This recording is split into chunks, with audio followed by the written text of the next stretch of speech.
Yes, noted sir. Thank you for your understanding. Hindi pa man naibaba ni Madeline Abad ang hawak na telepono na nasa lamesa ay tumutunog na ang isa. Yes, Mr. Cyro. Opo. Imumove po natin ang meeting niyo with Mr. Rowan Aviendo for some reason.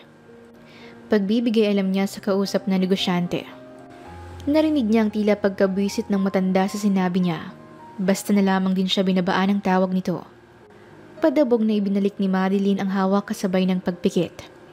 Kaninang pumasok siya ng ilang minuto pa lamang ay fresh na fresh siya. Parang isang kapipitas lamang na bulaklak. Ngayon, habang kausap ang mga dapat kamiting ng kaniyang amo ay tila nalalanta na siyang gumamela ngayon. Nasaan na ba si Mr. Rowan? Naiinis niyang usal ng habulitin ng personal na cellphone. Sasabog na ang call logs niya sa sunod-sunod na pagsubok niyang tawagan ang binatang may-ari ng manufacturing company na si Rowan Aviendo. Hindi na ba siya nagising sa pagkakatulog? Gigil na tinipa ni Madeline ang number nito. Nagbabaka sakaling sumagot na ang amo sa pagkakataong ito. Naihampas niya ang nakabilog na kamao sa personal desk dahilan para mapatingin sa kanya ang lahat ng mga kasamahan sa loob. Huwag ka na sana talagang magising. Bisit niyang sambit habang nakaharap sa cellphone. Kalma lang girl. Lumapit sa pwesto niya ang kaibigan na si Leonard, best friend ng dalaga at kalapit sa mesa. Ang ganda ng umaga pero heto ka, stress na stress. Maarte pa itong umupo sa desk niya habang umiinom ng kape. Nakapilantik pa ang mga daliri nitong nakakapit sa hawak. Sino ba naman ang matutuwa, Len? Lunes na Lunes, umagong umaga. Ang dami kong kinakausap na mayayabang at mayayamang negosyante para sabihan sila na iuurong ang ilang oras ang meeting nila. Lumalaking butas ng ilong na pahayag ni Madeline. Ako pang pinagbagsakan ng tawag na parang kasalanan ko. Sekretarya lang ako, hindi alarm clock ni Rowan. Inis pa rin niyang patuloy. Lumingon muna si Leonard sa pinto bago bumaling sa kanya at bumulong. Bakit? Late na naman ba si sir? Ano to, hangover na naman? Matapos mag-happy-happy? Ano pa nga ba? Alam mo nagtataka nga ako at may atay pa yung Rowan na yan. Walang prenong daldal ni Madeline.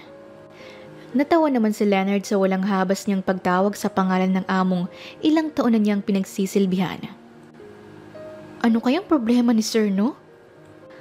Kung ano man ang problema niya, he must be professional. Lalo na siyang may-ari nito.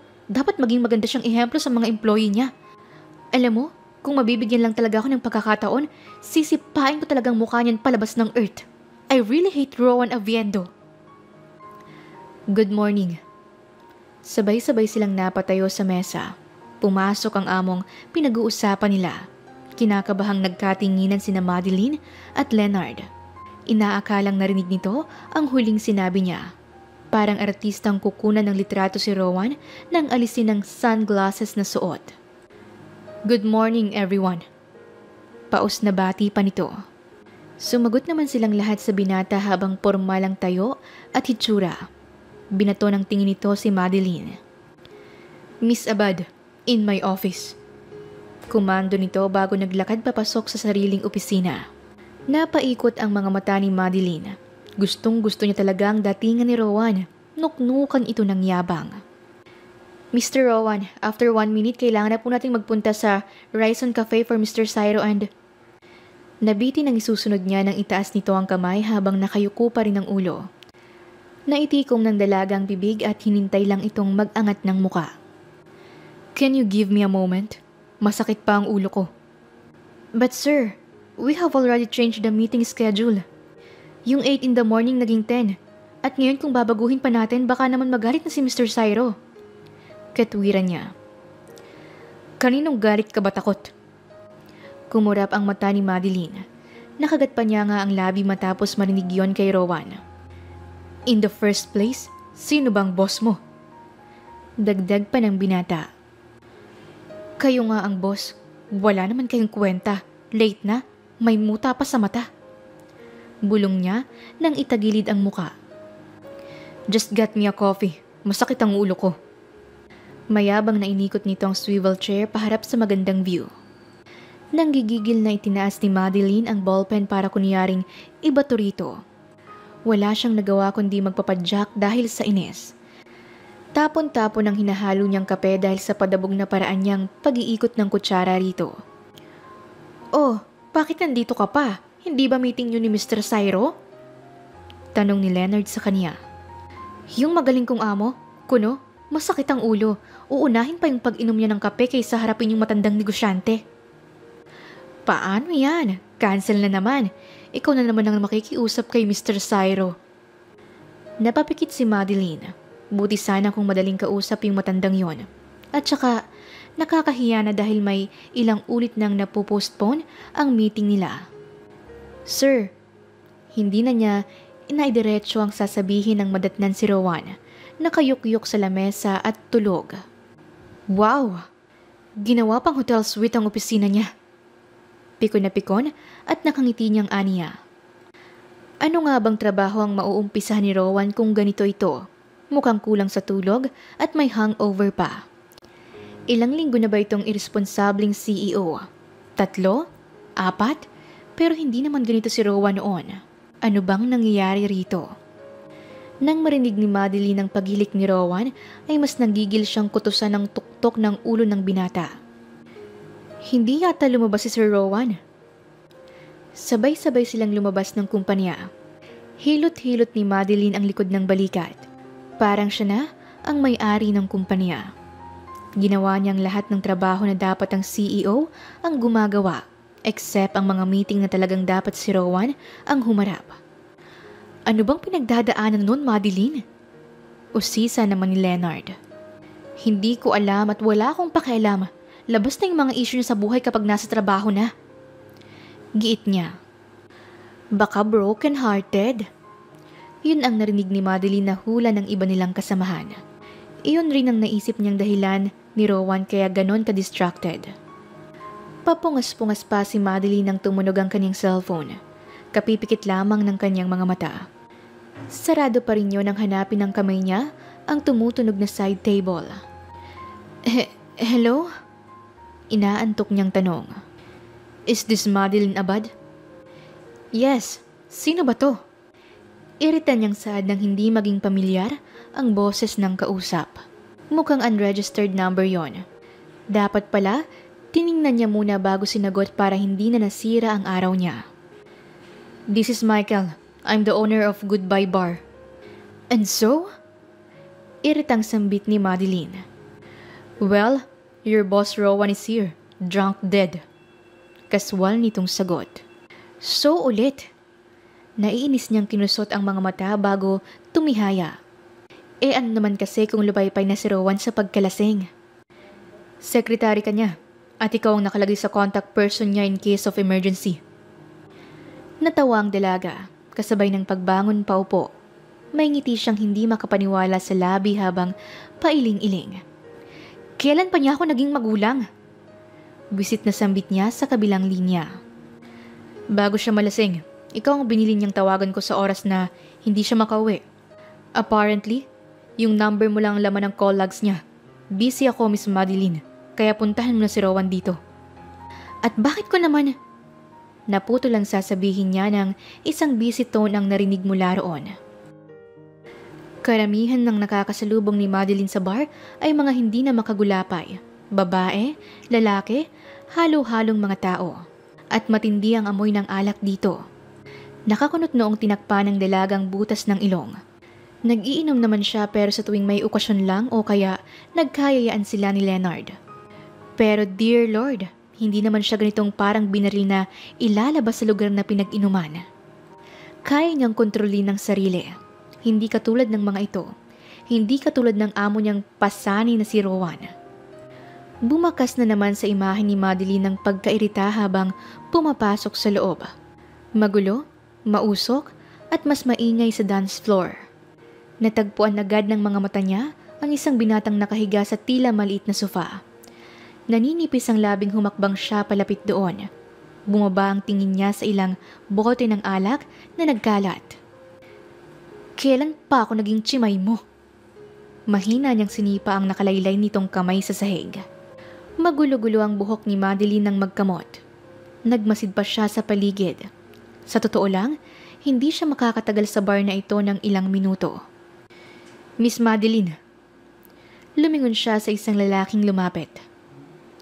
Ay Michael, ikaw yung tumawag? Tumatangotangong inabot sa kanya ng lalaki ang cellphone na tingin niya ay kay Rowan. Tutulungan kitang ilabas siya at dalhin sa sariling kotse niya. Alok nito. Sige, dali na, inaantok na ako. Patuloy na kamot ng buhok ng dalaga. Wait miss. Muling nagbaling si Madeline kay Michael. Heto ang mga listahan ng nainom niya. Ako pang magbabayad? Tanong niya. Yes, I think he is your responsibility. Natawa naman siya kasabay ng pagtingala sa kisame. Hinalakhak na lamang niyang lumulukob na inis. Nang magbaba ng mukha ay naging seryoso ang dalaga at seryosong hinatak ang papel. Anak ng... ganito kalaki? Nanlalaking mga matang tanong ni Madeline sa kanya. Yes. Putik, ano bang ininom nito? Ginto? He's been here for like 5 hours. Tansya ni Michael habang nakahalukip-kip sa harap niya. Napapikit naman si Madeline. Sagad na ang pasensya niya sa amo. Ang presyo ng nainom nito sa bar ay halos laman ng wallet niya ngayon dahil kakasahod lamang niya. Napatitig siya sa isang bote ng beer sa lamesa. Gigil niyang tinunggayon dahil sa tindi ng pikon kay Rowan. Isang nakamamatay na titig din ang ipinukol niya rito matapos maubos ang alak. Bigat na bigat ang dalaga habang nasa batok niya ang isang braso ng amo. Sa kabila naman ay si Michael. Ni hindi makatayo si Rowan ng diretso. Basta na lamang nila ito binato sa passenger seat. Nagpasalamat muna siya sa may-ari ng bar bago pumasok at minaneho ang kotse. Dahil Biyernes at araw ng sahod ay lakas makaputok-batok ng traffic. Naiinip na isinandal ni Madeline ang likod habang hawak ang manibela. Paikot-ikot ang mga mata niya sa automatic na kotse ni Rowan. Napaangat ang mga kilay niya nang makita ang ilang latang beer na nakasiksik doon. Ibang klase, hanggang dito sa loob may alak? Natanong niya sa sarili bago sinulyapan ang katabing boss. Dahil sa inip ay inabot niya yon at ininom na rin. Sa tingin naman niya ay hindi siya malalasing doon. Bago pa makarating sa condo unit ni Rowan ay nahihilo na si Madeline. Malabo-labo na rin ang mga mata niya hanggang sa ligtas naman silang nakarating sa tapat ng bahay nito. Kinalma naman niya ang sarili. Mukhang tinamaan na rin siya ng lintik na alak. Bukod pala sa ilang lata ng beer sa kotse ay nakainom pa siya sa bar. Alalay ni Madeline ang sarili nang buksan ang pinto. Kahit anong mangyari dapat niyang maipasok sa loob si Rowan. Paekis-ekis ng paglalakad ni Madeline nang makapasok sa loob. Kahit langurin sa alak, ay pilit niyang dinala sa kwarto si Rowan. Nang may bagsak ito sa kama ay sandaling umupo ang dalaga sa tabi nito para huminga. Hingal na hingal siya sa bigat ng amo. Kira, bulong ni Rowan nang tumagilid. Hoy, anong sabi mo? Tanong niya. Nakaawang ng kaunti ang mga mata ng binata nang bumangon at humarap kay Madeline. Kira, usal nito habang nakatitig sa mga mata niya. Napamulagat siya ng ihilig ni Rowan ng muka at abutin ang labi niya. Kinabig pa nito ang bewang niya para mahalikan siya ng husto. Sandaling natauhan ng dalaga. Nanulak ang mga palad niya sa dibdib nito. Ang kaso ay baliwala iyon para kay Rowan. Sabik nitong ninamnam ang labi ni Madeline hanggang sa huminto ang kamay niya. Napakapit sa suot na long sleeve polo ng boss.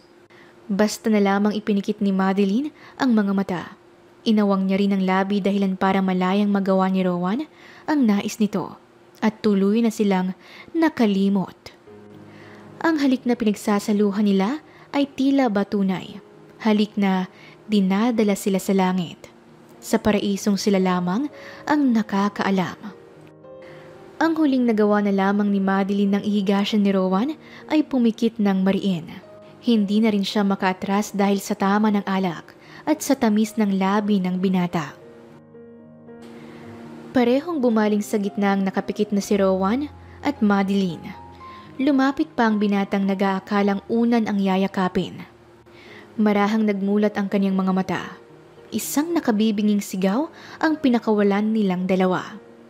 Anong ginagawa mo rito? Tanong ni Madeline nang bumangon. Ako dapat ang nagtatanong, Madeline. This is my room. Ikaw, anong ginagawa mo rito? Angil naman ni Rowan. Natigilan sila pareho habang magkatugma pa rin ang mga matang nahihintakutan. Bumaba ang kanilang mga mata sa hubad nilang katawan na natatabingan ng kumot bago sila muling nagkatinginan. Ah! Anong ginawa mo sa akin? Matapos hampasin ni Madeline ng unan si Rowan ay hinatak niya ang kumot at bumaba sa kama. Natahimik silang dalawa sa loob ng silid. Hinihinga lang dalaga ng muling sipati ng tingin ng sarili. Isa lang sinisigurado niya. Nakuha ng boss niya sa kauna-unahang pagkakataon ang iniingatang pagkababae. Madeline, let's talk. Habol-habol ni Rowan ang sekretaryong pagkatapos magbihis ay lalabas na ng pinto. Hinawakan niya ito sa braso pero kulang na lang ay sikuhin ito ang mukha niya. Buti ay agad siyang nakaiwas. Huwag mo akong hawakan! Nagtagpo ang kanilang mga mata. I'm sorry. I'm very sorry. Hindi ko alam kung anong nangyari. Hindi ko sinasadya. Kalimutan na lang natin ang lahat, Sir Rowan. Napakurap ang binata at lumulo ng laway. Nilabanan ni Madeline ang mga mata ng amo. Walang nangyari sa ating dalawa. Yun na lang ang isipin natin. Sa trabaho, hindi na natin pag-uusapan to. Dahan-dahan pa si Madeline nang pumasok sa bahay. Sana lang ay nasa trabaho na ang kaniyang tatay. Saan ka natulog? Ani mo'y tinamaan siya ng kidlat sa pagkakatayo. May takot siyang bumaling sa ama. Naroon ito sa kusina kung saan tanaw ang pinto nila. Umiinom ng kape ang tatay niyang pulis na si Gardo. Papa? Hindi ka umuwi kagabi. Saan ka natulog? Usisa nito habang humahakbang palapit sa kanya. Hindi niya alam kung saan itatapon ng tingin para hindi masalubong ang matatapang na mga mata nito. Madeline Abad. Nagkayayaan lang po kami nila Leonard. Sa apartment niya po ako natulog. Diretsong sagot niya habang nakatitig sa ama. Tumango naman ito at pakiramdam niya ay nakumbinsi niya ang ama. Sige po, Papa. Matuloy na umakyat ng hagdan ng dalaga at sa sariling silid siya dumiretso. Nakadamit pa siyang nagtungo sa shower. Hindi siya makapaniwalang hinayaan niya ang katulad ni Rowan na makuha ang lahat sa kanya. Kasama ng ilang tubig mula sa shower ay ang pagdaloy ng mga luha ni Madeline. Hi, Sir Rowan! Alertong itinaas ng binata ang muka. Nadismaya siya nang si Leonard ang nakita, imbis na ang kaniyang sekretarya. Where's Miss Abad? Tanong niya. She filed a leave for today, sir. Naging mahigpit ang kapit ni Rowan sa ballpen na hawak. Pangalawang araw ng absent si Madeline matapos nilang parehong magising sa isang kama. Masama ang anyo ng sulyapan ni Madeline ng tumutunog na cellphone. Nakita ng dalaga ang amang si Gardo na nakatingin sa kanya. Isang pilit ng ngiti ang binigay niya rito habang napipilitang kunin ang cellphone at tumayo. Oh, bakit? Wala nang formal niyang bungad kay Rowan. Miss Abad. Kinakabahang panimula ng binata sa kabilang linya. Are you okay? Bakit hindi ka pumapasok? Is this about... Oh God! Iritang awat ni Madeline na lumayo kung nasaan ang ama. Hindi ba sabi ko sa inyo huwag na nating pag-usapan ng tungkol dyan? May inaasikaso lang ako rito sa bahay kaya hindi ako pumasok. Hindi humihingang pahayag ni Madeline. Saglit na natigilan si Rowan. Pakiramdam niya, nakahinga siya ng maluwag dahil sa narinig na dahilan nito. Oh, sige na, istorbo ka, bye-bye. Sino yun? Boss mo? Opo papa. Alang ang ngiti ang nasa labi ng dalaga habang binababa ang cellphone. Magaling na siya? Patuloy ng ama. Oh, opo. Magaling na po. Di papasok ka na bukas. Nirason niya pala sa kanyang papa na may sakit si Rowan nang mapansin nitong may ilang araw na siyang hindi pumapasok. Opo. At wala na siyang ibang choice kung di ang pumasok sa trabaho. Wala na siyang maidadahilan pa sa ama. Hindi katulad noon ay kaswal siyang pumapasok sa mataas na building na ito.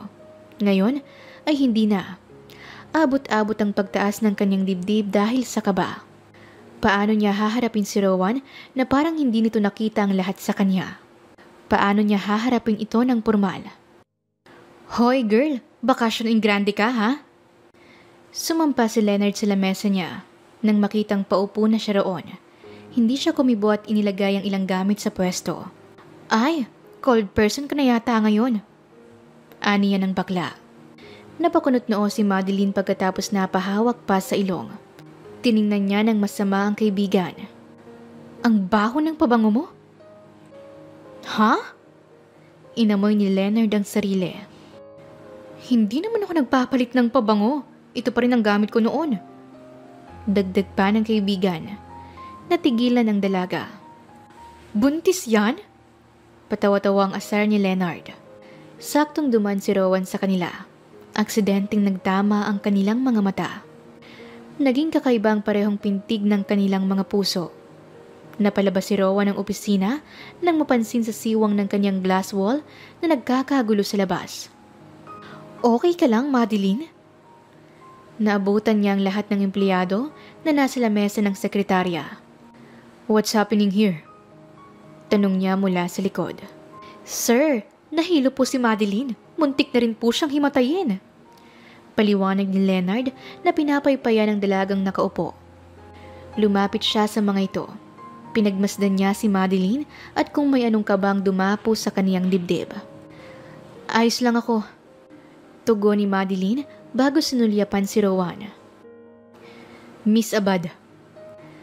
Binilisan niyang paglalakad pero mas mabilis si Rowan at humarang agad sa kanya. Kasalukuyan silang palabas ng kumpanya. May ilang araw na niya itong iniiwasan. Kung hindi talaga kailangan na kailangan, ay hindi niya kinakausap ang binata. Mag-usap tayo. Kung tungkol sa trabaho, sige. Pagpayag ni Madeline. Tinitigan siya sa mga mata ni Rowan. Nakita niyang nagmasid pa ito sa paligid bago muling sinalubong ang tingin niya. Nagpa-check up ka na ba? Ano? Kunot na noong tanong niya. Napansin ko na mas madalas kang mahilo at magsuka. Nasubukan mo na ba?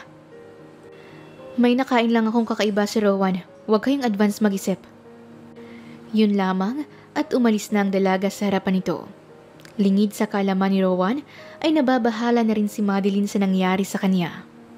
Mas madalas siyang himatayin, masuka at mahilo. Delayed na rin siya pero noon pa man ay hindi na regular ang kaniyang buwanang dalaw, kaya naguguluhan pa rin siya. Bukas walang pasok. Doon na lamang siya magpapacheck up para hindi makahalata ang kaniyang papa at ganoon na rin si Rowan. You're pregnant.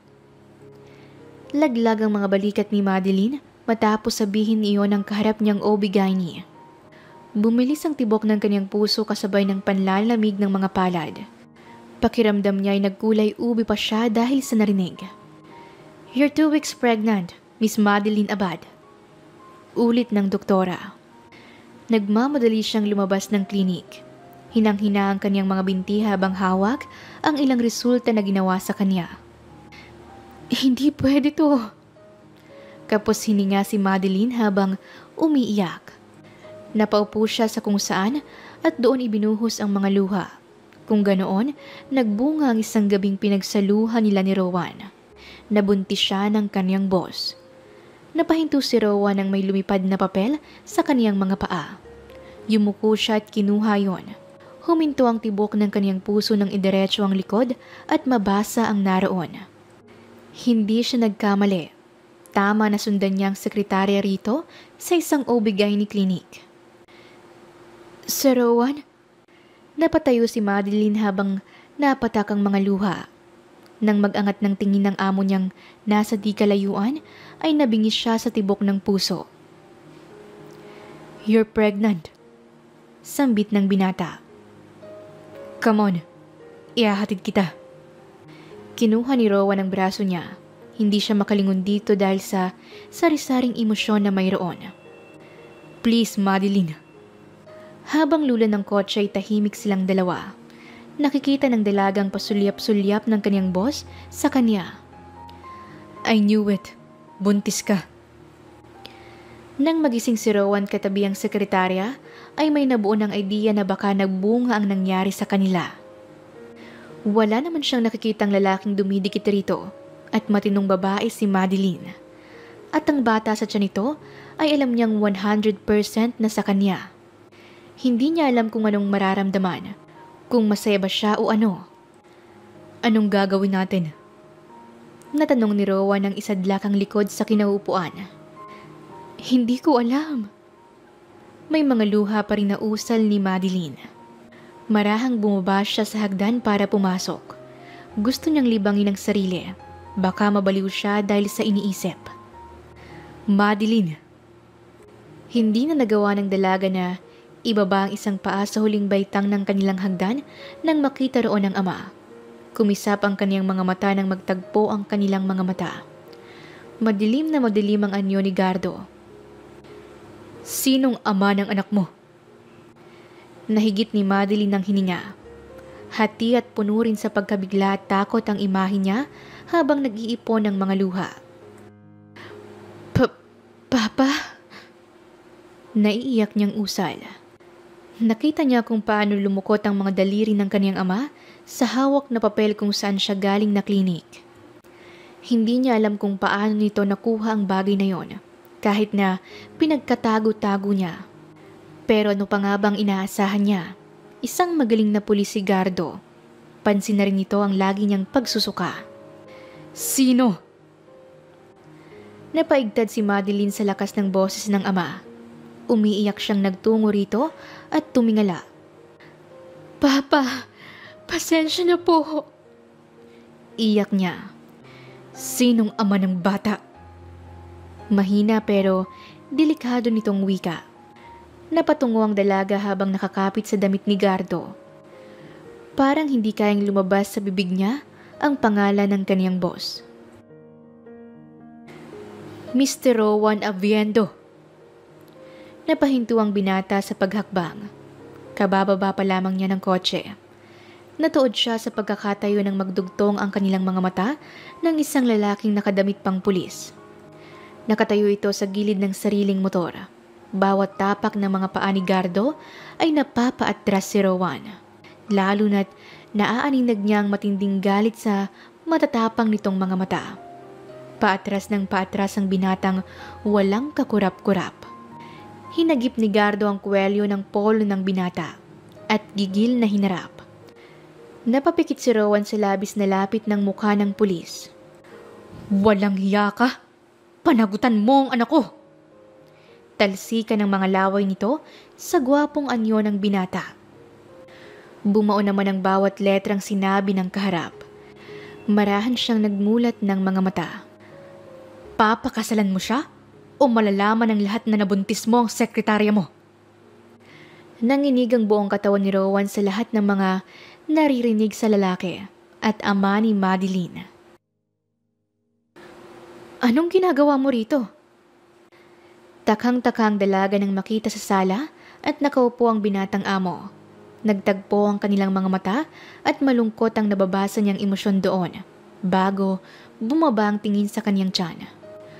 Buti bumaba ka na, Madeline. Umupo ka riyan. Si Gardo ang lumabas mula sa kusina.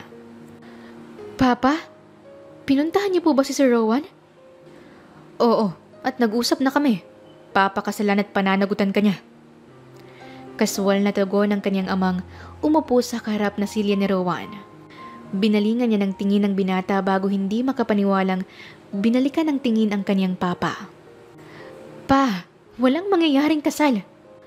Anong wala? Sabay silang nagulat. Napatayo si Rowan at napatras naman si Madeline. Ano? Ganon-ganon na lang yun, Madeline? Hahayaan mong pabayaan ka ng lalaking to?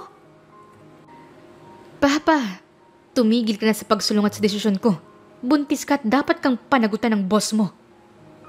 Galit silang iniwan ni Gardo. Napahawak sa noo si Madeline kasabay ng panginginig ng kamay ay may mga luha niya. Kakausapin ko si Papa. Huminto si Rowan at humarap sa dalagang sekretarya. I don't think magbabago pa ang isip niya. Gusto niyang makasal tayo dahil buntis ka. Nagsalubong ang kanilang mga mata. Alam ko na wala kang nararamdaman para sa akin, si Rowan. At ano na lang ang iisipin ng mga kasamahan ko na makakalam ng lahat ng to. Mangiyak-ngiyak na pahayag ni Madeline. Isang mabigat na paghinga ang pinakawalan ni Rowan. Pareho silang nahihirapan ng sekretarya. Pero nang matuon ang mga mata niya sa tiyan nito, ay may kung anong kumibot sa puso niya. Just take a rest, Madeline. Huwag ka nang mag-isip. Baka maapektuhan pang baby na nasa tiyan mo. Seryosong payo nito. Ayos ka lang? Nakaalalay si Rowan sa bewang ni Madeline nang maubutan niya ito sa kaniyang table. Nakahawak sa silya at sa ulo. Nahihilo ka ba? Tanong niya at iginiya itong maupo. Madeline. Nakaluhod siya sa harap ng sekretarya. Sinisilip ang nakatago nitong muka. Ayos lang ako. Hindi sinasalubong nito ang kanyang mga mata. Natigilan si Madeline nang hawiin ni Rowan ang buhok niyang nakasabog. Napaharap siya sa binata. Naging masuyo ang anyo ng amo. I'm sorry. Late na naman akong pumasok. Paumanhin nito. Hindi siya tumugon. Bumuntong hininga si Rowan at napatitig sa magkadaupang palad ng dalaga.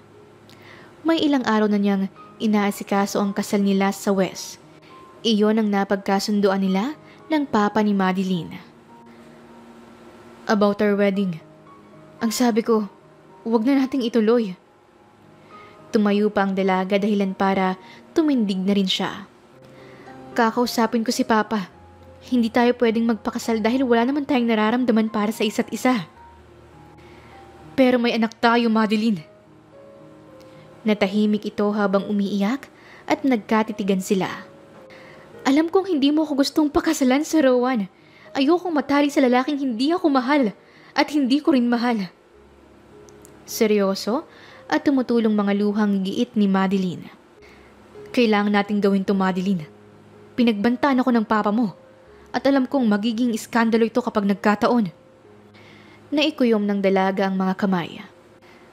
Gawin na lang natin, Madeline. Magpapakasal tayo dahil buntis ka at magkakaanak tayo. Habang inaasikaso ang kasal ni Rowan at sa sekretary niyang buntis, doon na rin siya umuwi sa bahay nito kasama ang ama nitong pulis dahil sa utos ng future father-in-law. Where's Madeline?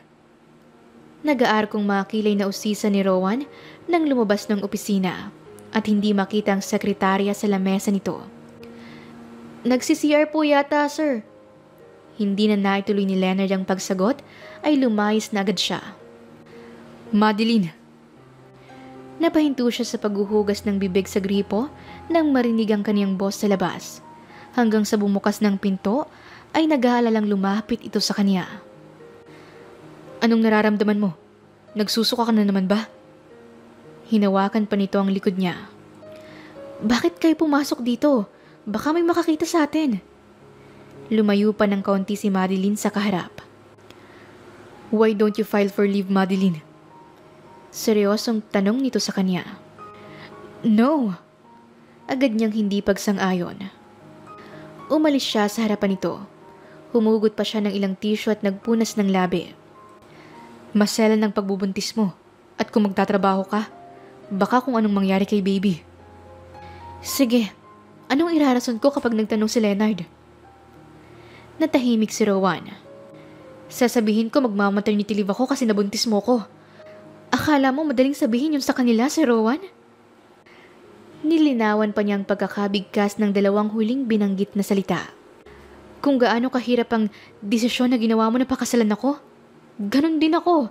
Ang hirap sabihin sa iba't isipin na isa akong sekretaryeng nabuntis ng boss niya dahil napagkamalan akong ex niya. Tumigas ang anyo ni Rowan. Kaya ko pang magtrabaho, sir.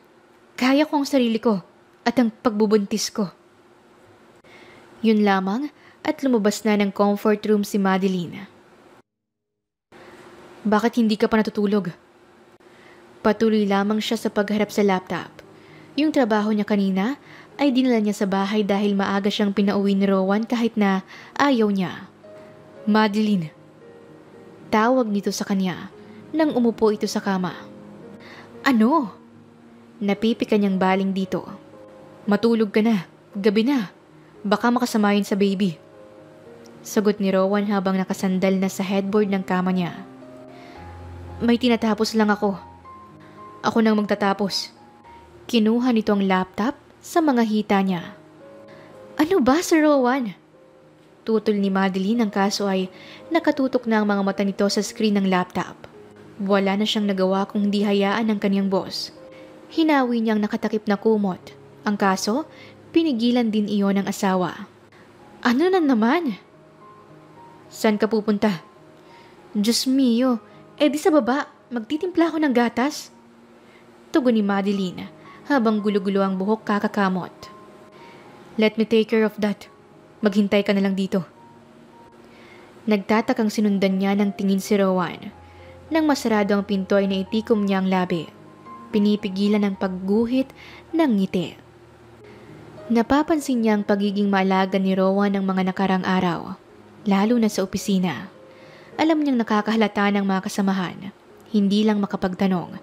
Dahil bukod sa walang pagkakataon sila Leonard ay maagap siyang umiiwas kapag nararamdaman niya ang pag-uusisa nito.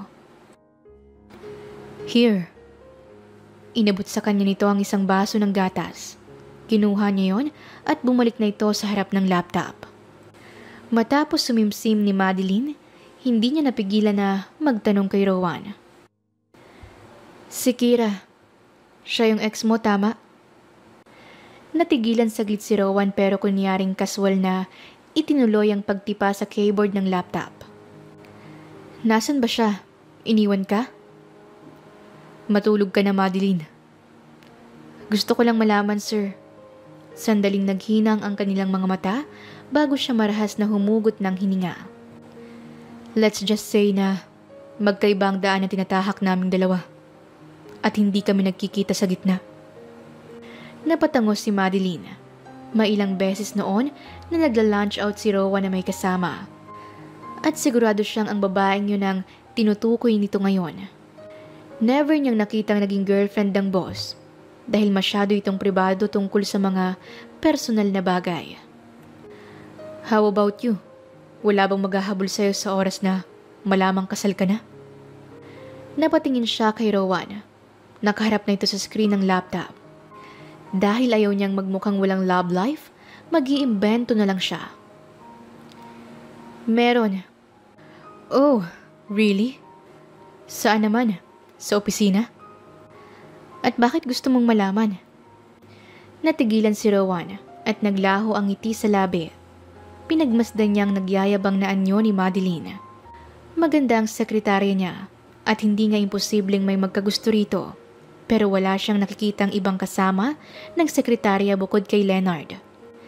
Nang mahiga ito ay naroon pa rin ang mga mata niya. Linya-linyang noo niya habang iniisip kung sinong tinutukoy nito. Good morning, Sir Rowan. Dire-diretsong umupo ito sa silya. May mga nakahanda na rin ng almusal sa lamesa. Kumain ka na. Alok ni Madeline nang umupo. Papa, sumabay na ho kayo sa amin. Dagdag nito nang lumapit at umupo si Gardo. Pinanood ni Rowan kung paano asikasuhin ng magiging asawa ang ama nito. Nakikita niyang mabuting anak ang sekretarya, kung paano nito lubos na galangin ang sariling ama. Walang duda na magiging mabuti rin itong ina. Ikaw, Rowan, ba't hindi ka pa kumakain? Sambit ni Gardo sa magiging manugang. Hindi ka pa rin ba sanay na may nag-aasikaso sa'yo tuwing agahan? Seryosong wika nito sa kanya. Natigilan naman si Madeline. Ilang buwan na lang, ikakasal na kayo. Pero ang turing niyo pa rin sa isa't isa, boss ka niya at sekretarya mo siya. Paano kapag lumaki ang anak niyo? Papa. Awat niya ng sulyapan ang blankong reaksyon ni Rowan. Ginawa niyo yung pareho. At biyaya ang dumating sa inyo pero bakit pakiramdam ko? Napipilitan lang kayo. Lalo ka na, Rowan. Hindi mo ba gustong mabuntis ang anak ko?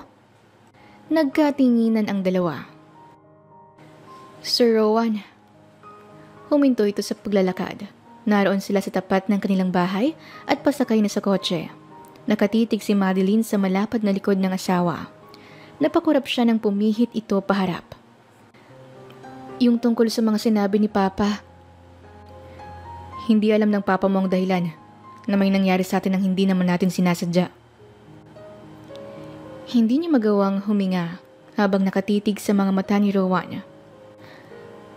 Pagkakamali bang bata na to? Yun bang sinasabi mo? Mapait na wika ni Madeline. Nilinis niya ang lalamunang nagbabara dahil sa kung anong emosyong nararamdaman. Namamasa-masa ang kanyang mga mata habang nakatitig sa ama ng kanyang anak na nasa sinapupunan. Napangiti ng mapakla si Madeline at tinapon pa ang tingin sa di kalayuan. Hindi niya kayang titigan ang mukha ni Rowan. Kung natatakot ka lang kay Papa at sa magiging iskandalong mangyayari, huwag na nating ituloy ang kasal. Sa oras na makapanganak ako, pwede mong dalawin ang baby. Hindi mo kailangang pilitin ang sarili mo na pakasalan ako at makisama sa akin. Pinunasan niya ang mga luha bago umalis at tumawag ng taxi. Naiwang tulala si Rowan sa tapat ng bahay. Wala akong ganang kumain. Mauna na kayo. Matamlay na sad ni Madeline at kasalukuyan siyang inaaya ni Leonard para mag-lunch. Girl, huwag kang magagalit ha? Bakit parang naging pihikan at maarte ka ngayon? Diretsahang tanong ng kaibigan habang nasa tapat ng mesa niya. Kunyaring inayos niya ang ilang gamit sa harap niya para hindi masalubong ang mga mata ni Leonard. Kilala niya ito, magaling itong mangilatis ng mga tao sa paligid niya. Numero 1 rin itong tsismosa sa kumpanya nila. Tumataba ka pa. OMG girl, baka pregi ka ha? Kulang na lamang ay malaglag ang siko ni Madeline sa mesa. Parang namutla siya sa narinig sa kaibigan. Pero sino ang ama? Nagtungo pa si Leonard sa harap ng table niya dahilan para mapilitan siyang tingnan ito. Isa lang naman si Virgin Mary, so sinong ama niyan? Tinitigan niya ang kaibigan sa mga mata. Paiyak na siya nang hampasin siya nito sa braso. Charot lang, imposibleng mabuntis ka kasi kung magkakataon, iisipin ko, namin, na si Sir Rowan ng ama dahil siya lang lagi mong kasama. Pero mas imposible yun. Nakangiti at baliwalang dugtong ni Leonard. Sige na, kakain na ako. Message ka lang na gusto mo, i-order kita. Nang tumalikod ang kaibigan ay doon lamang tumulo ang mga luha ni Madeline. Imposible nga bang gustuhin ni Rowan na magkaanak sa kanya? Ang nangyari ba sa kanila ay hindi nila parehong ginusto? Pero habang dumadaan ang mga araw na alam ni Madeline na may buhay sa tiyan niya, ay nabubuhayan siya ng loob. Mas nagiging masipag din siya sa trabaho para sa magiging anak, lalo na sa tuwing nararamdaman niya ang pag-aalaga ni Rowan. Pero sa dulo ng saya ay nakokonsensya siya. Paano kung napipilitan lang talaga si Rowan na alagaan siya at ang magiging anak nila? Paano kung hindi pala talaga ito masaya? Bakit hindi ka kumakain? Kasabay ng pagtaas ng muka, ang pagpatak ng mga luha ni Madeline. Natigilan si Rowan nang masilayan ang mga luha nito. Ang sekretarya niya na lang ang bukod tanging nasa loob habang ang ibang kasamahan ay nagtatanghalian na sa labas. Why are you crying? Hindi ako umiiyak. Natatarantang nagpunas ng mga luha si Madeline. Pinutol din ito ang pakikipagtitigan sa kanya. Nanatiling pinagmamasdan niya ang sekretarya. Masakit yung mata ko? Sa init siguro, nagluluha. Rason ito. I understand. Emosyonal daw ang mga buntis. Muling binalikan ng seryosong tingin ni Madeline si Rowan. Naghinang ang kanilang mga mata sa gitna ng katahimikan. Kita niya ang lungkot sa imahe ng sekretarya. Alam niyang mas nahihirapan ito sa mga nangyayari, higit sa kanya. Anong gusto mong kainin? Ibibili kita. Alok niya rito. Hindi na. Busog ako. Tanggi agad ni Madeline na ibinaling ng tingin sa ibang banda. Dapat ay hindi siya masanay sa pag-aalaga ni Rowan at baka hanap-hanapin niya iyon sa dulo. Lagi niya dapat iyon itatak sa isip. May pakialam si Rowan dahil bukod sa pinagbubuntis niya ang anak nito, ay umiiwas din ang kanyang binatang amo sa iskandalo. Tumarak ang katotohanan na yon sa kanyang nahuhulog na puso para rito. Kailangan mong kumain. Kailangan ko. Tama. Pero ikaw, Sir Rowan, hindi ko kayo kailangan. Tuwid niyang tugon. Nagkiskisa naman ang mga panganang binata sa narinig. Sinundan na lang niya ng tingin ng hirap na tumayong sekretarya. Naisip niya ang lalaking napag-usapan nila kagabi. Hindi kaya alam na ng lalaking yun ang tungkol sa kanilang dalawa? Kaya malamig ang pakikitungo sa kanya ni Madeline? Alam naman niyang napipilitan lang ang dalaga dahil sa takot at respeto nito sa ama. Miss Madeline Abad. Napatingin si Madeline sa lalaking bumaba sa kotse. Saglit pa siyang napakunot noo habang pinagmamasdan ang pamilyar na mukha nito. Michael, may-ari ng Good Vibe Bar. Pagpapaalala ni Michael habang nakangiti sa dalaga. Napatango naman siya nang maalala nga ang kaharap. Oo, naalala ko na. Nariyan ba si Rowan? Usisa nito na tinapunan pa ng tingin ng building na nasa likod niya. Hindi ko alam. Tingnan mo na lang. Oh, okay ka lang? Maagap na nahawakan ni Michael ang braso ni Madeline nang muntik na itong matumba. Ayos ka lang ba? Naging mahigpit ang pagkakapit niya sa braso ng may-ari ng bar. Naramdaman naman yun ni Michael kaya mas lumapit pa ito sa kanya at hinawakan pa siya sa likod para labis na maagapan ang pagbagsak niya. Hey, are you okay? Tila umiikot ang buong paligid ni Madeline. Nangihina rin ang mga binti niya. Nasandig niya ang ulo sa lalaking nakaalalay sa kanya dahil kung hindi niya gagawin yon ay baka tuluyan siyang bumagsak. Yun ba yung boyfriend ni Madeline? Nasa di kalayuan ng ilang kasamahan ng dalaga. Kinikilig na nakatanaw sa pwesto ng dalawang mag-aakalang nagyayakapan. Oo nga, bakit hindi sinabi sa akin ni Madeline ang tungkol dito? Nagtatampong sambit ni Leonard habang nakatitig sa kaibigan. Pero alam nyo, may napag-usapan kami ni Madeline. At ngayon tingin ko, mas tumindi ang hula ko na buntis yung lola mo. Dagdag pa ng binabaeng kasamahan ng dalaga. Talaga? Paniwalang usosyo ng lahat ng kaharap ni Leonard. Tingnan nyo, tumataba siya tapos laging nahihilot na susuka. Wala namang masama roon. Nasa edad na si Madeline. At isa pa, ang gwapo naman kasi ng jowa niya. Deserve isuko ang bataan. Tuwang-tuwang saad ng bakla. Otomatikong nagdilim ang anyo ni Rowan matapos sundan ng tingin kung ano ang tinatanaw ng mga empleyado. Kahit nakataligod, ay alam niya ang sekretarya iyon at may kakbay na lalaki. Aray! Daing ni Leonard nang mabangga siya mula sa likod ng humahagibis na si Rowan. Si Sir Rowan ba yun? Nagiinit ang mga kamao ng binata habang palapit kay Madeline at sa kasama nito. Ito siguro ang tinutukoy ng sekretarya. Nagkakamabutihan na sa tingin niya ang dalawa. Mas lalong nag-aapoy ang mga kamao niyang nangangating ipatikim sa lalaking yon. Hoy, gago ka! Pagkatapos iharap hawak sa balikat si Michael ay isang suntok ang lumaglag sa pisngi nito. Bumulagta ang binata at gulat na napatingala sa kaibigan. Michael? Ikaw? Bulyaw ni Rowan. Rowan, ano bang problema mo? Balik sigaw ni Michael na hawak ang sulok ng labing dumudugo. You're dating my secretary? Ano? Gulong-gulong sagot ng kaibigan sa kanya. Si Rowan naman ay hinarap si Madeline. Siya bang pinagmamalaki mo? Ito? Napamaang ang dalaga sa paghiyaw ng amo niya sa kaniyang muka. Nakatitig lamang siya rito habang hindi kumukurap. Saan kayo nagkita? Sa bar ba? Kaya ba ayos lang na hindi kita panagutan dahil may ibang gagawa nun para sa'yo? Nagsisisi ako, Madeline. Bakit ikaw pang naroon ng gabing yun? Bakit ikaw pang napagkamalan kong ex-girlfriend nun? Hindi sana walang nangyari sa atin. Sana hindi kita nabuntis. Isang malakas na sampal ang ibinigay ni Madeline sa kaharap na si Rowan. Tigalgal ang mga kasamahang nanunood sa kanila. Nakatabingi naman ang mukha ng amo. Wala kang kwentang lalaki, Rowan. Mariin at nanginginig ang mga laman niyang sambit. Natigilan naman ang binata. Parang binuhusan siya ng malamig na tubig at nagising sa matinding galit. Ang kapal ng mukha mo. Ginamit mo na nga ako. Ikaw pa tong may lakas ng loob manumbat.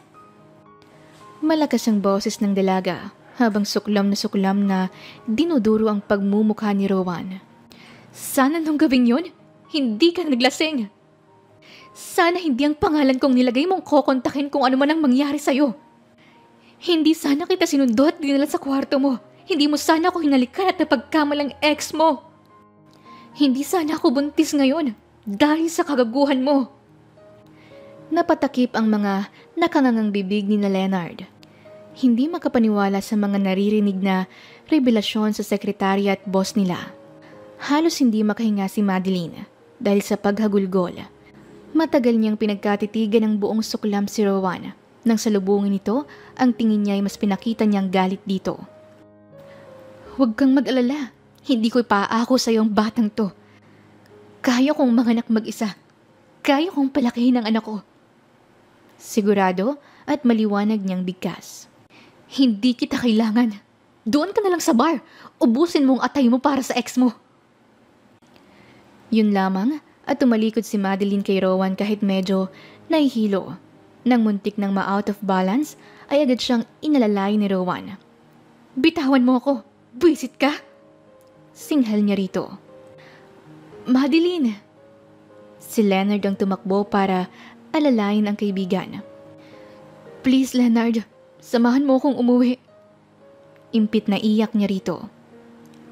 Oo naman, halika. Rowan, wika ni Michael. Don't talk to me. You're overreacting. Hindi ko personal na kilalang sekretarya mo. Nandito ako para tanungin ka sa kanya. Walang dahilan para magselos ka at suntukin ako. Paliwanag nito. Selos? Nagsiselos nga ba siya? Nagsiselos ba siya sa tuwing iniisip na may ibang lalaking pwedeng tumayong maging ama ng anak niya? Pwedeng may ibang lalaking tumulong, mag-alaga at umagapay kay Madeline? Gabi na at nasa loob pa rin ng opisina si Rowan. Makailang ulit siyang umikot habang nakaupo sa swivel chair. Tinitimbang ang nararamdaman. Nagigilty siya sa mga sinabi kanina. Lahat ng mga yon ay dala lamang ng galit. Nilalamon siya ng buwisit kanina habang nakikitang halos magyakapan na sina Michael at Madeline. Nakakatawa. Pakiramdam niya ay pinagtataksilan siya ng sekretarya. Katangahan yon dahil wala naman silang relasyong dalawa. Alam nila sa isa't isa na nagsasama sila para sa bata. Pero higit pa roon, ang gusto niya. Pumatak ang mga luha ni Rowan kasabay ng pagtunog naman ng kanyang cellphone. Babe? Tumigas ang imahe ng binata. It's Kira. Can we talk? Hindi siya nakasagot. I'm here, at our favorite place. I'm gonna wait for you. I love you. Mabilis ang pagmamaneho ni Rowan. Isang lugar lamang ang tinutungo niya. Tao po! Sarado ang gate ng bahay nila Madeline. Madeline! Tawag niya habang tinatanaw ang bahay ng mga ito. Si Madeline at ang anak niya ang tinungo ng kanyang puso, hindi ang dating nobya.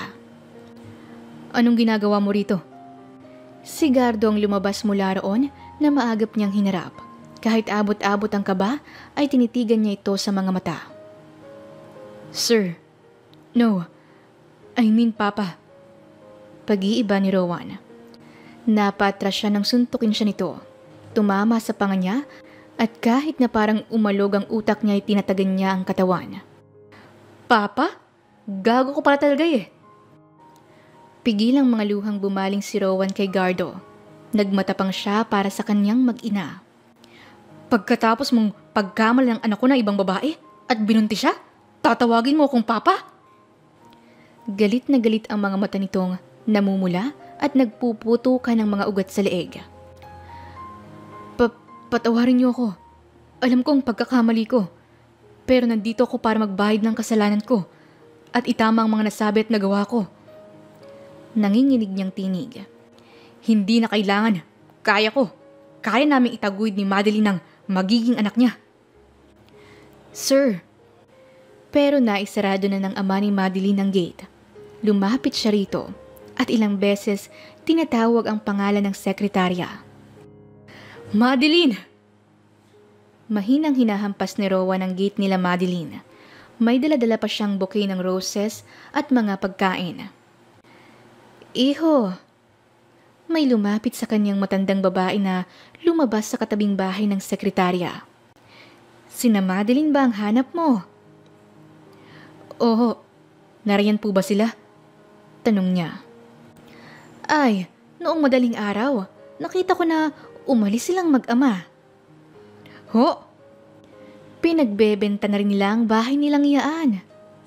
Sagot ng matanda na talagang nagpabagsak ng mundo niya sa kaniyang magkabilang balikat.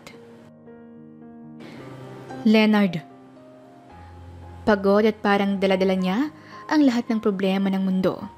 Napatingin pa si Leonard sa ipinato ng binatang bulaklak sa ibabaw ng mesa. Do you have any idea kung saan lumipat sila, Madeline? Sir, baka humagalit sa akin. I need the exact place, not your explanation, Leonard. Galit na sigaw nito. Napatingin sa kanilang lahat. Kinalma ni Rowan ang sarili. Tinitigan niya ang mga mata ni Leonard. Now, please tell me, nasan siya?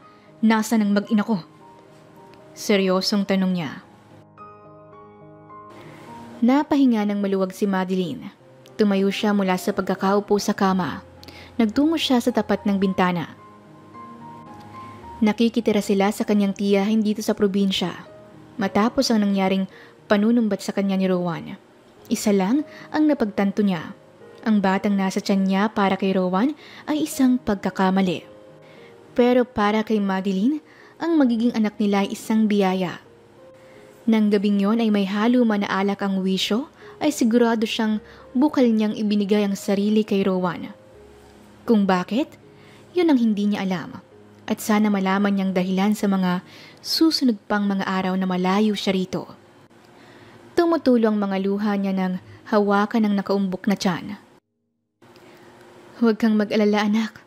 Mamahalin kita ng buong puso at aalagaan kita habang buhay. May mga luhang pangako niya. Madeline. Papa. Maagap niyang pinunasan ng mga luha. Lumapit naman sa kanya si Gardo. Inakbayan siya nito habang pareho silang nakatanaw sa bintana. Pa, patawarin niyo ako. Para saan? Sa lahat. Hindi mo kailangang humingi ng tawad. Ako ang dapat humingi ng dispensa. Umikot si Madeline paharap sa ama. Hindi ko iniintindi ang sitwasyon at nararamdaman mo. Hindi kasalanan ng batang nasa tiyan mo. Pag-asa siya para sa'yo at para sa ating mag-ama. Salamat, Papa. Umiiyak siyang yumakap sa amang naging istrikto man ay hindi naman nabawasan ang pagmamahal sa kanya. Sana lahat ng lalaki katulad ng kaniyang ama. Matapang man pero malambot ang puso sa babaeng minamahal. What are you doing? Wisit na tanong ni Rowan nang agawin ni Michael ang baso ng alak sa kamay niya. Pailing-iling pa itong umupo sa sofa na kaharap niya. Langong-lango si Rowan sa alak. Imbis na magpakamatay ka sa alak dito, bakit hindi mo hanapin ang mag-ina mo? Tingin mo, hindi ko ginawa yon? Halos itakta ko ang buong Maynila para mahanap sila. Pigil ang mga luhang sagot ni Rowan na isinadlak ang likod at tumingala sa kisame. Pakiramdam ko may kasalanan rin ako dito. Seryosong napatingin siya sa kaibigan. Bakit mo kasi siya niyakap nun? Feeling close ka. Rowan, nahihilong sekretary mo nun. Inalalayan ko siya para hindi siya matumba. Kung hindi ko ginawa yon, baka kung anong nangyari sa kanya at sa baby mo. Isa pa, ikaw tong siloso. At ang tinutukoy kong kasalanan ay yung gabing tinawagan ko si Madeline para sunduin ka. Yun siguro ang gabing may nangyari sa inyo. Makinig ka, Michael. Seryosong yumuko si Rowan sa lamesa at tinitigan ang mga mata ng kaibigan. Hindi ko pinagsisihan ang gabing yun at kahit ang bata sa tiyan ni Madeline. Ngayon, nawala siya sa tabi ko at hindi ko alam kung nasan siya. Ngayon ko nararamdaman ang halaga niya. At kung may ibang lalaking mag-aalaga sa kanila, hindi ko kakayanin. Hindi ko kayang may tatayong ama sa pamilyang para sa akin. Siguradong dagdag niya. Kung ganun, anong ginagawa mo pa rito? Kumurap ang mga mata niya. Tinapatan pa ni Michael ang mukha ng desididong mukha ni Rowan. Hindi ba dapat kahit gaano kahirap, ipagpatuloy mong paghanap mo sa kanila? Minsan mo nang sinira ang buhay mo nang mawala ang dati mong minahal. Ngayon, na natagpuan mo na at napagtanto mo na si Madeline ang nagbigay ng bagong buhay sa puso mo, dapat hinahanap mo na siya ngayon. Ganun na rin ang magiging anak niyo. Sir Rowan. Nagulat pa hindi lang si Leonard kundi ang kasamahan ng mga itong kasabay na pumasok sa trabaho. Naroon si Rowan nakaupo sa dating mesa ni Madeline. Nakalukip-kip at sadyang hinihintay ang kaibigan ng sekretarya. Nasaan si Madeline? Naitikom ni Leonard ang labi. Please, I need to see them. Kailangan ko sila. Tulungan mo ako, Leonard. Pakiusap niya. Leonard, sabihin mo na kasi. Para happy ending na sila Sir Rowan at Madeline. Para kapag bibinyagan ng baby nila, magiging ninang at ninong tayo. Tudyo at suwestyon ng mga kasamahan na nasa likod nito. Tumayo si Rowan at hinirap si Leonard. Hindi naman ito alam ang gagawin at sasabihin. Leonard, please, hindi ko na ulit sasaktan ng kaibigan mo. Pangako niya rito para ipagkatiwala sa kanya kung nasaan ang babaeng alam niya ngayon ay kaniyang minamahal. Natigilan si Madeline. Kasalukuyan siyang namimili sa mall ng ilang gamit para sa anak. Dahil hindi pa alam kung anong sexualidad ng baby niya, ay unisex na gamit ang mga binibili niya. Hindi na kasi niya matiis na nasa bahay lang at walang ginagawa. Hinahanap-hanap niya ang pagtatrabaho bilang sekretarya. Iyong kabi-kabila ang tawag ng mga negosyante na gustong makapagpaset ng meeting sa kaniyang amo. Napangiti ng mapakla si Madeline, kasabay ng paghaplos sa 4 na buwan niyang tiyan. Malaki na ito at kitang-kita na. Minsan, naririnig niya ang mga tiyahin at pinsan na tinatanong ang kaniyang ama tungkol sa kung sinong lalaking nakabuntis sa kanya. Pakiramdam ni Madeline ay nahihirapan si Gardo na magpaliwanag ng magpaliwanag. At gusto na rin itong makalimot sa nangyari sa kanila. Pinatatag naman niya ang sarili, kahit minsan hindi pa rin mapigilan ang mga luhang pumatak sa tuwing nangungulila at naiisip si Rowan. Ang huling alam niya ay nakauwi na ang nobya nito sa bansa. Sigurado siyang hindi na magpapakamatay sa bar sa pag-iinom ang kaniyang amo. Mabuti para rito. Pero paano siya kung nagkabalikan na sina Rowan at Kira? Ang babaeng binanggit nito ang pangalan noong may nangyari sa kanilang dalawa. Napatingin si Madeline sa babaeng kapwa niya ay buntis. Napakurap siya nang makita ang kaakbay nitong asawa. Tinutulungan nitong maglakad ang babae. Nagpunas ng mga luha si Madeline. Ayaw niyang mainggit. Pero yun ang eksaktong nararamdaman niya kahit hindi man niya aminin. Nanakit ang tiyan ni Madeline habang nakasakay sa taxi. Pauwi na siya matapos manggaling sa mall. Napakunot-no siya ng matanaw ang isang kotse. Nang huminto, ay bumaba na rin siya. Naging mas pamilyar ang sasakyang yon dahil parang mas bumilis ang tibok ng kaniyang puso. Napako ang mga paa ni Madeline nang makita si Rowan. Nasa unahan ang kotse nito at nakatapat sa bahay nila. Napalingon ito sa kanya at doon nagtugma ang kanilang mga mata. Natigilan sila pareho. Hanggang sa kumurap ang mga mata niya. Humigpit ang mga kapit niya sa daladala. Anong ginagawa mo rito? May galit pero mahina niyang tanong. Naglakad na si Madeline pero maagap siyang hinawakan ni Rowan sa braso. Madeline, mag-usap tayo. Inalis niya ang brasong hawak nito bago nakasapo sa ilalim ng tiyan na hinarap ang binata. Para ano? Para sumbatan mo na naman ako? No, of course not. Huminga ng malalim si Rowan, bago humakbang palapit sa kanya. Nang tingnan niya ang mga mata nito, ay nagsusumigaw ito sa pagsuyo. Itinaas pa nito ang kamay para hawakan ang kanyang magkabilang siko at labanan ang tingin niya. Sorry. Sa lahat ng nasabi ko at nagawa ko, hinahanap kita kung san-san, Madeline. Bumaba ang tingin nito sa kanyang tiyan. Hinanap ko kayo ng anak natin. Bakit? Kung nag-aalala ka na mag-iiskandalo si Papa, nakausap ko na siya. Hindi niya gagawin yun. Sige na, magsama na kayo ni Kira. Hindi mo kailangang panagutan ng bata sa tiyan ko. Natigilan si Madeline nang yakapin siya ni Rowan. Doon lamang niya nakita ang ilang pinsan at tiyahin niya na nasa labas ng bahay at pinanunood sila. Madeline, please forgive me. Mahigpit ang pagyakap nito sa kanya habang nagsumiksik sa kanyang leeg. Madeline, bigyan mo naman ako ng pagkakataon. Wala akong balak balikan si Kira dahil ikaw ang gusto kong makasama. Tumulo ang mga luha ni Madeline. Ramdam niyang sinabi ni Rowan na nakayakap sa kanya at mayroong sulok sa puso niya na lihim na nagdiwang. Kayo ng anak natin, Madeline. Anong ginagawa mo rito? Sabay silang humarap nang magkala sila sa pagkakayapos. Naroon si Gardo, kabababa pa lamang ng motor. Papa? Nakita ni Madeline kung gaano katalim ang tingin ng ibinato ni Gardo sa kanyang amo. Marahang humarang siya rito. Papa, uuwi na rin po si Rowan. Natataranta siyang humarap dito. Umalis ka na. Nagbabanta niyang wika. Ramdam niyang silakbo ng galit ng kanyang ama. No, Madeline. I will stay here for you and for our child. Determinadong sagot nito habang nakatitig sa kanyang mga mata. Umalis ka na.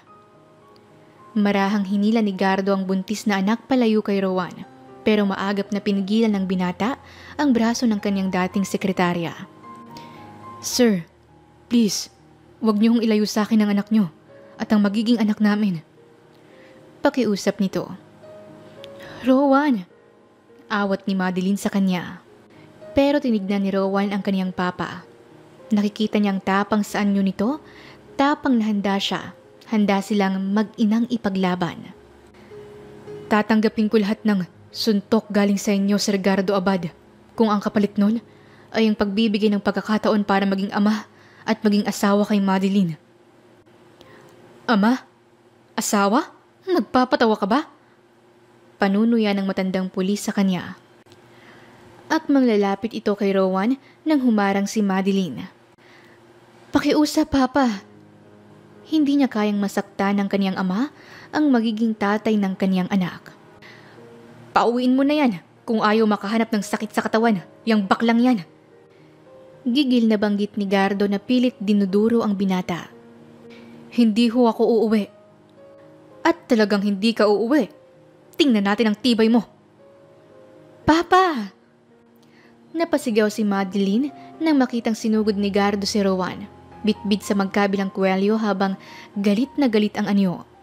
Natatakot siya sa aabuti ni Rowan sa kaniyang amang pulis. Papa! Umiiyak niyang tili. Naglabasa naman ang ilang kalakihan nilang kamag-anak para pigilan ng pulis. Habang si Rowan ay handang-handang saluhin ang kamao ng ama ng babaeng minamahal. Inihanda na niyang sarili para sa anak at magiging asawa. Rowan! Hiyaw ni Madeline habang nakikita kung paanong parang isang lata itong yupiin ng kanyang papa. Hindi siya makagawa ng paraan para makalapit dito at masaklolohan. Rowan! Patuloy niyang iyak. Hindi niya akalaing handa nitong tanggapin ang lahat ng galit ng kanyang ama. Kung pwede naman itong kalimutan silang mag-ina. Pwede naman itong sumama kay Kira, magpatuloy sa buhay at hindi na sila hanapin pa. Pero heto si Rowan, sinasalo ang bawat kamao ni Gardo para manatili lamang sa tabi niya. Rowan! Usal ni Madeline, hanggang sa maramdaman na naman niya ang pananakit ng tiyan. Napasandal siya sa kotse nito at napahawak sa tiyan. Ah! Sigaw niya sa sobrang sakit. Si Madeline! Aniya ng kanyang tiyahin dahilan para matigilan si Gardo at Rowan. Madeline! Naroon agad si Rowan sa harap niya. Alalang-alala ang muka at nakaalalay sa kanya. Ang sakit ng tiyan ko! Bakas sa mukha nito ang matinding sakit kasabay ng paghawak sa braso niya. Gulong-gulo si Rowan ng tingnan ng biyanan na kaharap niya at kapwa nakaalalay kay Madeline. Kailangan ho natin siyang dalhin sa ospital. Sambit niya. Hindi na niya hinintay ang pagpayag ni Gardo. Buong lakas niyang binuhat ang dalaga. Kailanman ay hindi siya natakot ng ganito habang tulak-tulak ang stretcher kung nasaan nakahiga ang umiiyak na si Madeline. Maluhaluhang hinawakan niya ang kamay nito. Madeline, nandito ako. Sana lang ay lumakas ang loob nito dahil hawak nito ang kamay niya. Hindi mapakali si Rowan habang nasa labas ng emergency room. Nang ipasok doon si Madeline ay hindi niya magawang umupo. Napahinto lamang siya nang makitang parating ang ama nito. Kahit na masakit ang bawat tama ng suntok ay hindi niya yun pinakita. Buong tapang niyang nilabanan ang mga mata ni Gardo. Naglakad ito palapit sa kanya. Kung hihilingin niyo sa akin na umalis ngayon, patawarin niyo ako dahil hindi ko gagawin yun, sir. Lumunok si Rowan kahit matindi ang pagkabog ng dibdib ay hindi niya pinuputol ang pakikipagtitigan dito. Kahit ilang suntok tatanggapin ko kung yun lamang ang paraan para makabawi at mapatunayan sa inyo ang pagmamahal na mayroon ako para sa anak niyo at sa batang daladala niya. Minsan na ho akong nawalan at hindi ko hahayaang maulit yun. Hindi ko hahayaan na sila yun. Mahaba at natulong mga luhang pahayag niya. Ama ako, Rowan Aviendo, at nalaman mo nang nararamdaman ng isang ama. Ngayon na magkakaanak ka na, puprotektahan mo sila sa abot ng makakaya mo. At kailangan lagi kang malakas para sa kanila. Iyon ang naging sagot ni Gardo. Tumango ang binatang kaharap nito habang kinukontrol ang mga tubig na nasa mata. Pagbigyan niyo ho sana ako, Papa. Hindi ko na ho sasaktan ng anak niyo. Pangako ho yan. Umupo si Rowan sa silyang nasa tabi ng kama kung saan nakahiga si Madeline. Marahan at maingat niyang kinukuha ang kamay nito. Napangiti siya nang sa wakas ay maramdaman ang palad ng dating sekretarya. Nagpapasalamat din siya kay Leonard nang sabihin kung saang probinsya naroon ang kaniyang mag-ina. Ilang oras siyang nagmaneho, walang pahinga, ni pagkain at pag-inom hindi niya ginawa. Gusto na nga niya na isagad ang metro para kapag mulat ng mga mata niya ay nasa harap na siya ng bahay nito. Tuluyang nagmulat ng mga mata si Madeline. Napatingin siya kay Rowan. Hirap siyang bumangon paupo. Nagtagpo ang kanilang mga mata. Bakit nandito ka pa? Agad na inilapit nito ang mukha sa kanya. Hinawakan ang kanyang magkabilang pisngi, pumikit at huminga. Madeline, I miss you so much. Usal ni Rowan. Naisarado ni Madeline ang mga mata at katulad ng kaharap ay di naman nila ang presensya ng isa't isa. Huwag ka na ulit lalayo, Madeline. Hindi ko kakayanin. Patuloy na usal nito at ibinaba ang isang kamay. Naramdaman niya ang paghawak ni Rowan sa tiyan niya. Ramdam niya ang paggalaw ng kanilang anak. Rowan. Dumadaloy ang mga luhang wika niya. Here. Marahang nagbigay ng espasyo ito sa pagitan nila at may kinuhang kahon. Naluluhang tumingala siya sa binata. Gusto kong yayain kang pakasalan ako. Hindi lang dahil may anak tayo. Gusto kitang makasama habang buhay dahil mahal kita. Mas lalong sumagana ang mga luha ni Madeline. Madeline, will you marry me? Oo, Rowan. Pakakasalan kita. Bumubugsong pag-ibig na sagot niya rito. Agad siyang hinalikan sa labi ni Rowan. Hinawakan naman niya ang pisngi nito. At lubos-lubos ang pagmamahal na tumugon sa nakakalunod nitong halik. Ito ang eksaktong halik na naramdaman niya noong gabing may nangyari sa kanila. Rowan. Sambit ni Madeline nang maghiwalay ang kanilang mga labi. Nakausap ko ng papa mo. Payag siyang pakasalan kita. Hindi dahil napagkamalan kitang ex ko. Pakakasalan kita dahil ikaw ang gusto kong makasama. Ikaw rin ang gusto kong makasama, Rowan. Nagyakap silang dalawa habang parehong may luha sa pisngi. Nakalabas na rin si Madeline ng ospital at ligtas naman ang kanilang anak. Masayang-masayang lumabas ng simbahan si Rowan at Madeline matapos ang seremonya ng kasal. Alalay nito ang kanyang bewang dahil kabuwanan na niya. Inabot na ang kanilang kasal ng buwan ng kanyang panganganak dahil hindi na pumayag si Rowan na hindi pa sila makasal. Naroon ang kanyang ama, sina Leonard at sila Michael. Sinamahan sila sa selebrasyon at isa sa pinakamasaya nilang araw. You know what, Madeline? What? Tanong niya nang bumaling kay Rowan. Naroon sila sa entrada ng simbahan at sinasabuyan ng talulot ng mga bulaklak. I never imagined I would be this happy. Akala ko noon, katapusan na nang mawala sa akin si Kira. Pero yung gabing pinagsaluhan natin, it changed my life. Ako rin, Rowan. Hindi ko kailanman pinangarap na magkaroon ng lalaking katulad mo sa buhay ko. Pero heto tayo, kasal na at bubuo ng pamilya. Pareho silang ngiting-ngiti habang nagtititigan.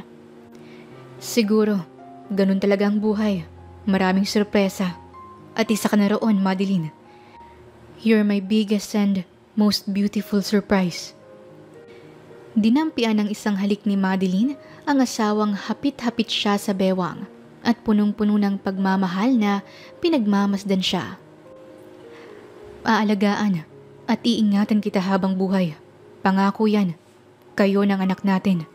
Mamahalin ko kayo at magiging mabuti akong ama at asawa sa'yo. Mabuti kang tao, Rowan, at naniniwala ako na kahit hindi mo sabihin, magiging mabuti kang asawa sa akin at ama sa magiging anak pa natin. Mahal na mahal kita. Naghiyawan dahil sa kilig si Leonard. Nagtutulakan pa ang mga ito, habang si Gardo ay may maliit na ngiti sa labi at tumatango-tango. Mahal na mahal din kita, asawa ko. Bakit? Tanong nito nang mapahawak si Madeline sa sariling tiyan. Why? Masakit ang tiyan mo? Nag-aalalang tanong ni Rowan. Manganganak na yata ako, sambit ni Madeline. Ano? Nagkagulo naman sina Leonard para tumawag ng masasakyan ni Rowan na buhat ang manganganak na asawa. Isang lalaki ang isinilang ni Madeline na itinulad niya sa pangalan ng asawa. Ni hindi nabawasan ang pagmamahal ni Rowan para sa kanya kahit na nakapanganak na siya. Mas ramdam pa nga niya ang pag-ibig nito sa araw-araw na magkasama sila. Biyaya sa kanila ng langit ang buhay na nasa tiyan niya noon para maramdaman ang pagmamahal nilang hindi nila natuklasan noon para sa isa't isa. Kung may ipinagpapasalamat man si Rowan ay ang magkaroon ng magandang bunga ang gabing pinagsaluhan nila ng sekretarya, ang kanilang anak. Dahil doon, natagpuan niya ang mga espesyal na taong bubuong muli ng pagkatao at buhay niya. Wakas. Maraming salamat po sa inyong pakikinig sa kwentong ibinahagi namin ngayong araw. Muli, ito po si Inday Series. And have a blessed Holy Week for us. Thank you very much.